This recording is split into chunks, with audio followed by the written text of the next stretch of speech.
Di sini dari kelompok kami akan menjelaskan materi tentang Microsoft Excel dan Microsoft PowerPoint.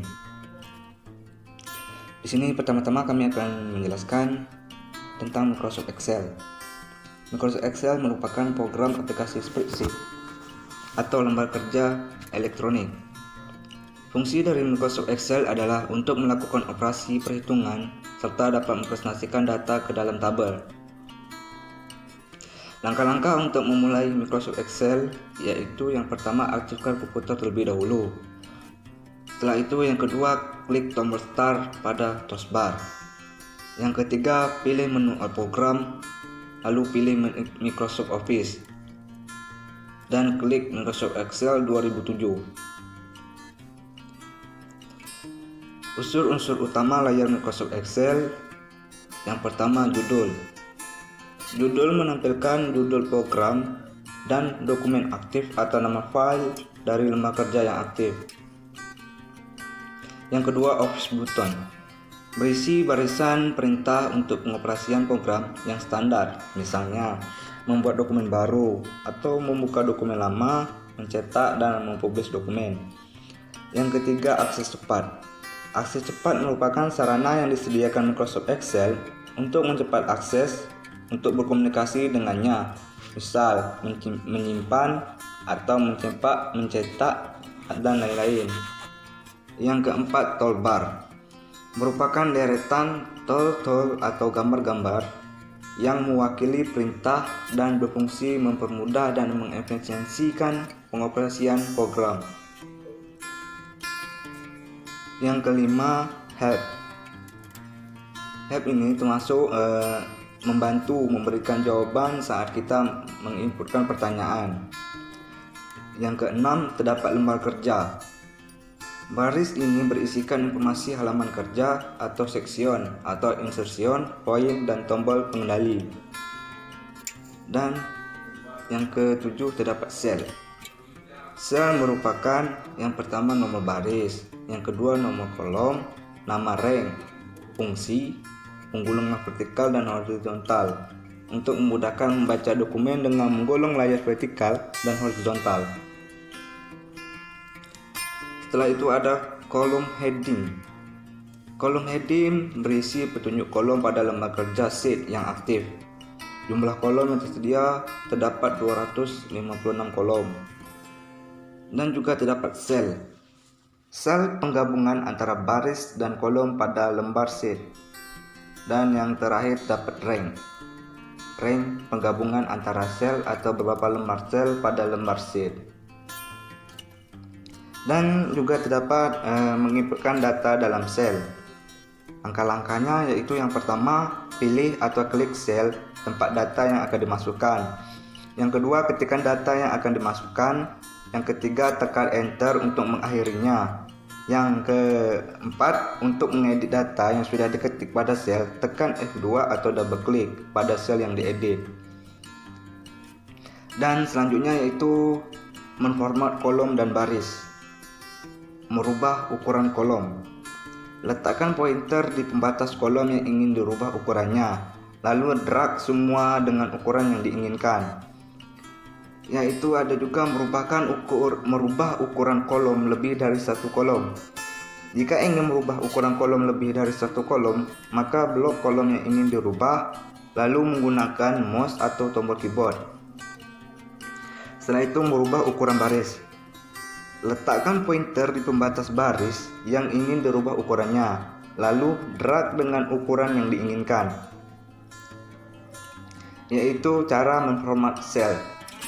Mengcopy dan memindahkan isi sel, mengcopy file. Yang pertama yaitu langkah-langkahnya, blok sel yang akan di-copy. Setelah itu pilih menu edit atau copy atau menggunakan tombol Ctrl C. Lalu pilih sel untuk menempatkan hasil kopiannya. Lalu pilih menu edit lagi, lalu pilih paste atau menggunakan Ctrl V. Yang selanjutnya, memindahkan isi sel. Yang pertama yaitu blok sel yang akan di-copy, lalu pilih menu edit, lalu cut, lalu gunakan tombol Ctrl X. Dan selanjutnya pilih sel untuk menempatkan hasil kopian. Lalu pilih menu edit, lalu tekan paste atau menggunakan tombol Ctrl V. Yang selanjutnya membuat nomor dan bulan berurutan. Yang pertama, ketikkan angka atau bulan pertama pada sel yang diinginkan. Lalu yang kedua, ketik angka atau bulan kedua pada sel selanjutnya atau berurutan.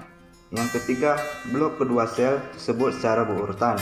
Yang keempat, letakkan pointer pada sudut kanan bawah hingga keluar tanda tambah. Dan selanjutnya menggabungkan sel, yaitu langkah-langkahnya. Yang pertama, blok sel yang akan digabungkan. Lalu yang kedua, pilih menu format atau format sel. Dan yang ketiganya, klik alignment. Lalu yang selanjutnya tandai atau klik merge cell atau OK, atau blok sel yang diinginkan secara berurutan, lalu klik icon. Yaitu langkah-langkah mengetengahkan teks. Yang pertama, klik tab home. Yang kedua, klik tanda panah di icon alignment.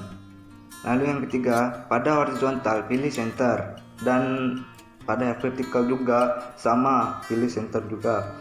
Lalu klik OK. Selanjutnya yaitu langkah-langkah mengatur tata letak teks.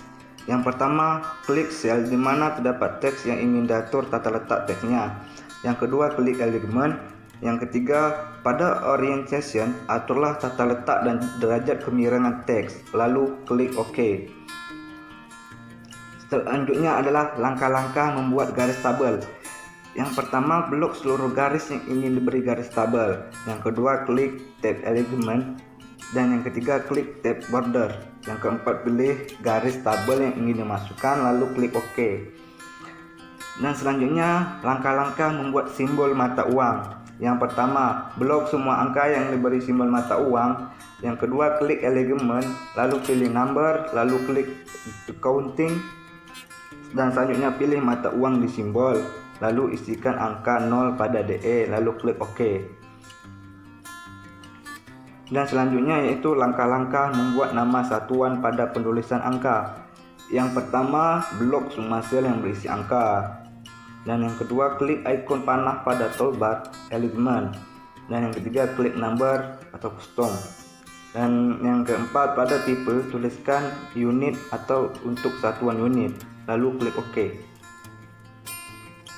Di Microsoft Excel dapat beberapa fungsi, yaitu pertama, fungsi sum.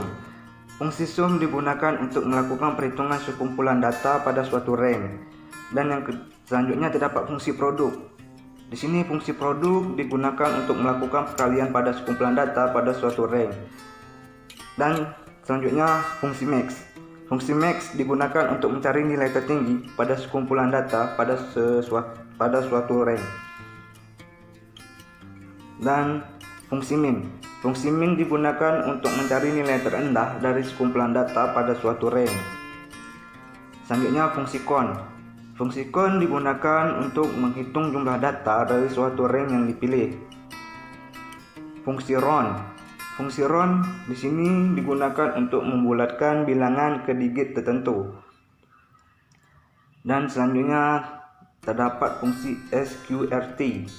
Fungsi sqrt di sini digunakan untuk menghasilkan suatu nilai akar kuadrat dari suatu bilangan. Fungsi power. Fungsi power digunakan untuk menghasilkan suatu bilangan yang dipangkatkan. Selanjutnya fungsi sumski. Fungsi sumski digunakan untuk memangkatkan dua angka dalam argumen dan menghasilkan jumlah yang dari pemangkatan. Yang terakhir, fungsi average. Fungsi average di sini digunakan untuk menghitung nilai rata-rata suatu angka atau bilangan dalam range. Selanjutnya, format karakter. Yang pertama, mengambil karakter kiri atau left. Left ini digunakan untuk mengambil karakter kiri dari suatu teks. Selanjutnya, mengambil karakter tengah atau mid. Left ini digunakan untuk mengambil karakter tengah dari suatu teks. Right, mengambil karakter kanan. Right ini digunakan untuk mengambil karakter kanan dari suatu teks. Selanjutnya, data sort. Di sini terdapat langkah-langkah mengurutkan data. Yang pertama, blok seluruh data yang ingin diurutkan. Yang kedua, pilih tab data lalu klik icon sort. Yang ketiga, klik AZ untuk pengurutan ascending atau dari kecil ke besar. Yang keempat, klik ZA untuk pengurutan descending atau diurutkan dari besar ke kecil lalu klik OK. Data filter atau penyaringan data. Di sini terdapat langkah-langkah menyaring data. Yang pertama, blok seluruh data dalam sel. Yang kedua, pilih tab data lalu klik icon filter. Yang ketiga, untuk menghilangkan tanda klik, kembali icon filter.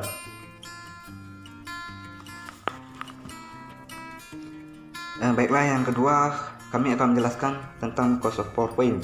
Pengertian Microsoft PowerPoint adalah program andalan Microsoft yang ditujukan untuk membantu pengguna mempresentasikan sebuah karya atau hasil ataupun dokumen yang terkait. Fungsi Microsoft PowerPoint yaitu dapat membantu Anda lebih mudah untuk menyampaikan hasil karya Anda ataupun hasil kerja Anda kepada seluruh audiens. Dan di sini juga terdapat manfaat dari PowerPoint. Di sini manfaat dari PowerPoint yang pertama yaitu meningkatkan kepercayaan diri. Yang kedua, membantu mendesain slide menjadi lebih atraktif. Yang ketiga, membuat audiens lebih fokus dengan informasi yang ditampilkan. Di sini sangat berguna bagi para audiens sehingga lebih fokus dengan informasi yang ditampilkan sehingga lebih